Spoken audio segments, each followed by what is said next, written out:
Hey guys, whether you just got a new iPhone 17, a gaming console, or a smart home gadget, getting it onto your Xfinity Wi-Fi should be seamless.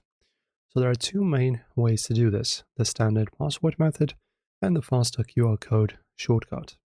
Here's exactly how to get any device online in seconds. So first, you need your network name and password. If you haven't changed them, they are usually printed on a sticker on the bottom or side of your Xfinity gateway. However, the easiest way to find them is to open the Xfinity app on a phone that's already connected, go to the Wi-Fi tab and select View Wi-Fi Details. And for the fastest connection on mobile devices, you can use the QR code. In the Xfinity app, tap on your Wi-Fi name and a QR code will pop up. Just open the camera app on your new phone or tablet, point it at the screen and tap the notification to join network.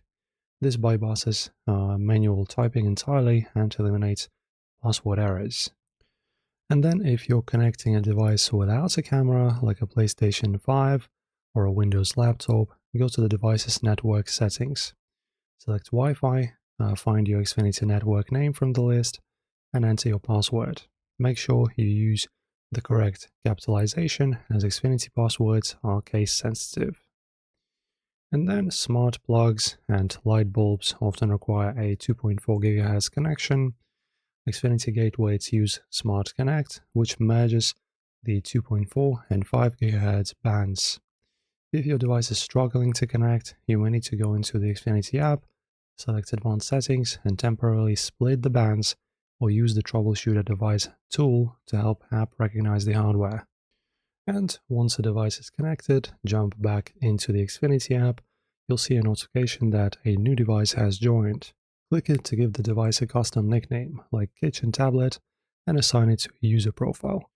This allows you to set parental controls or pause the internet for that specific device. And just like that, your new tech is officially part of the family.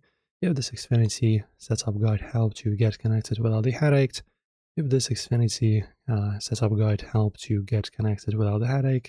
hit that subscribe button and ring the bell to stay ahead of the tech curve. I've got plenty more tips coming your way, and I'll see you in the next one.